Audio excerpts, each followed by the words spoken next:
খাইবার pass দিয়ে আমরা central Asia থেকে ভারতবর্ষে আসি। মন্দিরটাতে কিন্তু নামার যে রাস্তাটা সেটা খানিকটা এরকম নিচের দিকে। আমাদের বাড়িতেও দুর্গা পুজো হয়, সেখানে বুদ্ধিস্ট এবং হিন্দুইজমের পাঞ্চিংয়ের পুজোটা হয়।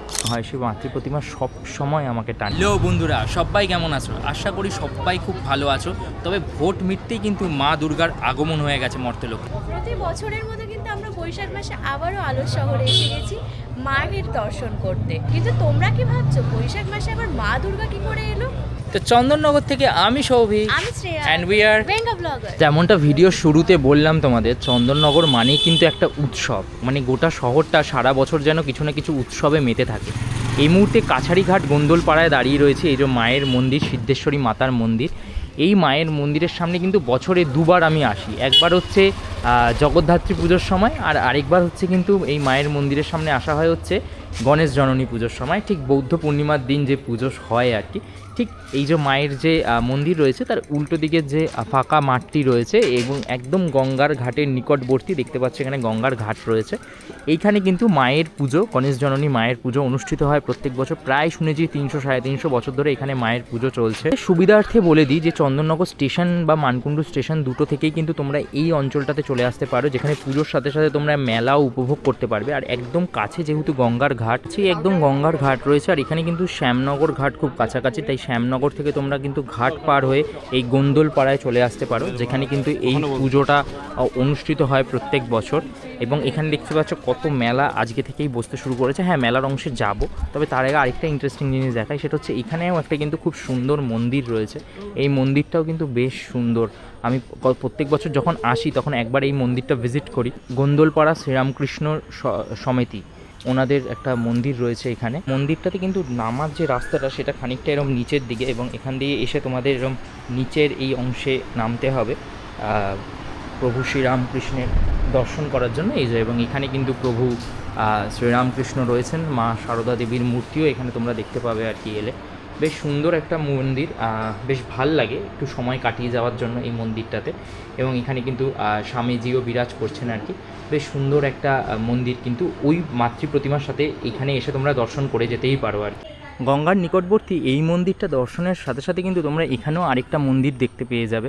এটা বেশ ভালো। আমাদের দেশে গঙ্গার আশেপাশে কিন্তু বহু মন্দির রয়েছে।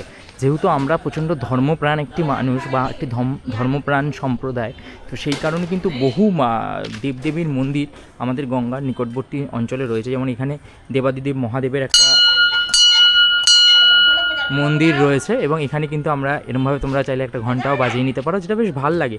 এই অনুভূতিগুলো ঈশ্বরের কাছে প্রার্থনা করতে কার না ভালো লাগে, তাই না?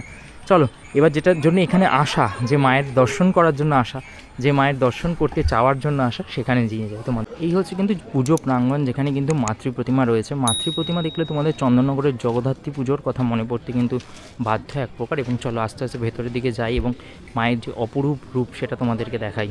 এই মুহূর্তে তোমরা যে মূর্তিটি দর্শন করছো সেটি কিন্তু মা গণেশ জননীর, অর্থাৎ মা দুর্গা যে মাতৃরূপ, সেই মাতৃরূপ কিন্তু তোমরা এখানে দর্শন করতে পারবে, যেখানে তিনি তার সন্তান গণেশকে কোলে নিয়ে বসে আছে। হ্যাঁ, মায়ের মুখ দেখলে তোমাদের মনে হতেই পারে যে চন্দননগরের কোনো এক জগদ্ধাত্রী পুজো বা জগদ্ধাত্রী প্রতিমাকে তোমরা দর্শন করছো, বা কিন্তু এই মূর্তির মধ্যে কিন্তু মায়ের যে স্নেহের পরশ বা সান্নিধ্য সেটা কিন্তু তোমরা অনুভব করতে পারবে।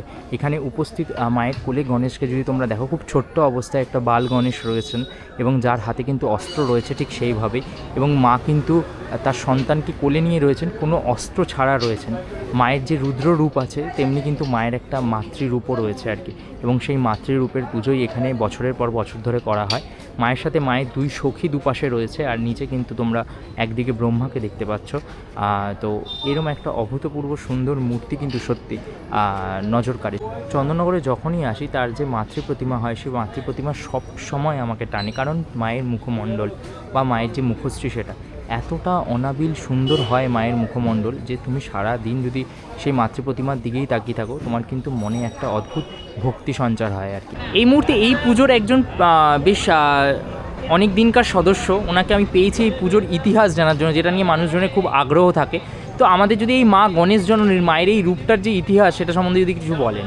শুনুন, এই পুজোটা প্র্যাকটিক্যালি বলতে গেলে বহু পুরনো, নিয়ারলি 1880 সাল থেকে পুজোটা। কিন্তু সেকেন্ড ওয়ার্ল্ড ওয়ারের সময় পুজোটা 5-7 বছর বন্ধ হয়ে যায়। এবং 1947 সাল থেকে আবার এটাকে রিভাইভ করা হয়। এই পুজোটা আমাদের ফ্যামিলির ছিল, আমরা মণ্ডল ফ্যামিলি, আমাদের ব্যবসা ছিল এবং ন্যাচারাল ক্যালেমিটিসে আমাদের 6খানা কার্গো শিপ নিমজ্জিত হয়ে যায়। তখন মায়ের স্বপ্নাদেশে এই পুজো শুরু হয়। পরবর্তীকালে আফটার ইন্ডিপেন্ডেন্ট মানে স্বাধীনতার পরেতে এই পুজো আস্তে আস্তে আমরা করতে করতে এবং এটা লোকাল পিপলসদের হাতে আসে, তারা করতে থাকে। কিন্তু এখনও পর্যন্ত আমাদের ফ্যামিলি মানে আমরা মায়ের অষ্টমী পুজোটা প্রদান করে থাকি এবং বিভিন্ন ব্যাপারে আমরা সাহায্য করে থাকি। বিগত 20 বছর অবধি এই ঠাকুর আমাদের টোটালি এক্সপেন্সিভ হতো, পরবর্তীকালে আস্তে আস্তে এটা পাবলিকে চলে আসে। এই পুজোর মাহাত্ম্য হচ্ছে ইনি ব্যবসার অধিপতি এবং ব্যবসার যখন খুব দুরবস্থা হয় তখন এই মায়ের সাধনা করলে বা পুজো করলে বা মায়ের আরাধনা করলে তার উন্নতি হয়। এটি একটা মিথ। তো সেই ক্ষেত্রে পরবর্তীকালে দেখা গেছে যখন আমাদের ডিজাস্টারে আমাদের 6খানা কার্গো শিপ ডুবে যায়, তার পরবর্তীকালে এই পুজো করার পরে আমরা আবার রিভাইভ করি, কিন্তু আমাদের বিজনেস ট্র্যাকটা অন্যদিকে হয়, অন্যভাবে আমরা করি। বর্তমানে এই পুজো কন্টিনিউ চলে আসছে। এই পুজোতে আমরা বিগত দিনে বহু অনুষ্ঠান করেছি। এখানে ওপেন জলসা বা বিচিত্র অনুষ্ঠান হতো। এখানে বহু বড় বড় গায়ক, নামকরা গায়ক এখানে গেয়ে গেছেন, যেমন শ্যামল মিত্র, হেমন্ত মুখোপাধ্যায়, সতীনাথ, মানবেন্দ্র, এমনকি মান্নাদেও পর্যন্ত এসেছেন 60s-এ। তো যাই হোক, এটা কিন্তু টোটালি ওপেন অ্যান্ড ফ্রি অনুষ্ঠান হতো এবং সেটা আমরাই কন্ট্রিবিউট করতাম। আরেকটা জিনিস সেটা হচ্ছে খুব ইন্টারেস্টিং যে বৌদ্ধ পূর্ণিমা তিথিতে পুজোটা হয়। এক্স্যাক্টলি বৌদ্ধ পূর্ণিমা তিথিতে পুজোটা হয়। তার কারণ হচ্ছে এখানে একটু লং হিস্ট্রি আছে। আমরা ভারতবর্ষে 1200 বছর, খাইবার পাস দিয়ে আমরা সেন্ট্রাল এশিয়া থেকে ভারতবর্ষে আসি। আমরা বুদ্ধিস্ট ছিলাম। পরবর্তীকালে আমরা ট্রান্সফার হই হিন্দুইজমে। আমাদের বাড়িতেও দুর্গা পুজো হয়, সেখানে বুদ্ধিস্ট এবং হিন্দুইজমের পাঞ্চিংয়ের পুজোটা হয় এবং সেই সূত্রে বুদ্ধ পূর্ণিমার ওপর আমরা তাকে স্তুতি করে এই পুজোটা আমরা শুরু করি। এবং বুদ্ধ পূর্ণিমাতে তিথি, এটা পুজো করা বুদ্ধ পূর্ণিমাই হচ্ছে তিথি। আর সচরাচর মায়ের যে পুজো হয় সেখানে আমরা দেখি যে খুব বেশি করলে আমাবস্যা তিথিটাকে ইম্পর্টেন্স দেওয়া হয়, বা মায়ের যে পুজো সেখানে শাক্ত মতের একটা প্রেফারেন্স বেশি থাকে। তো এই ক্ষেত্রে কি একদমই শাক্ত ভিন্ন পুজো হয়? না, এটা যেহেতু বৌদ্ধ পূর্ণিমা হচ্ছে টার্গেট এবং এখানে মায়ের পুজো শাক্ত মতে না, এখানে বৈষ্ণব মতে পুজো হয়, কিন্তু নবমীর দিন মায়ের পুজো হয় প্রশাক্ত মতে, মানে এখানে মাছ মাংস দেওয়া হয় না, কিন্তু মায়ের মন্ত্রের মারফতে মাকে বিভিন্ন বলিদান দেওয়া হয়। অসংখ্য ধন্যবাদ আমাদের সময় দেওয়ার জন্য এবং এত সুন্দর ইতিহাসটা ভাগ করে নেওয়ার জন্য।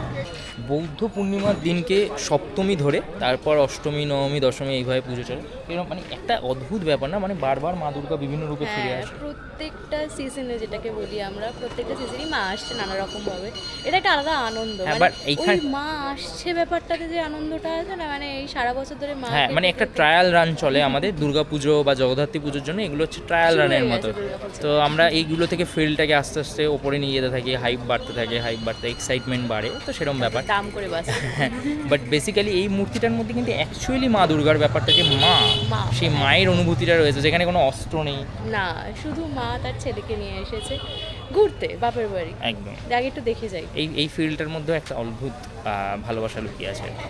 তাহলে এগেন আমরা ফিরে এলাম আমাদের পুজোর ট্র্যাকে ফিরতে কার না ভালো লাগে, কিন্তু মাঝে মাঝে কী হয়, পুজোর ট্র্যাকটাই হারিয়ে যায়, তাই জন্য ফিরতে পারি না। বাট এবার ফিরে এসেছি, তো আবার ননস্টপ চলতে থাকবে এখন। আশা করি তোমাদেরও এরকম ধরনের ভিডিওগুলো দেখে ভালো লাগবে। আর ভালো লাগলে প্লিজ আমাদের চ্যানেলটাকে সাবস্ক্রাইব করো আর অবশ্যই বেল বাটনটা ক্লিক করো। ঘন্টা খুব ইম্পর্টেন্ট, মন্দিরের ঘন্টা ভাবো, যা খুশি ভাবো, খালি বাজিয়ে দিও। চলো টাটা, খুব শিগগিরই নতুন কোনো ভিডিও নিয়ে দেখা হচ্ছে। ততক্ষণ সবাই খুব ভালো থাকো, সুস্থ থাকো, অ্যান্ড দুর্গা দুর্গা।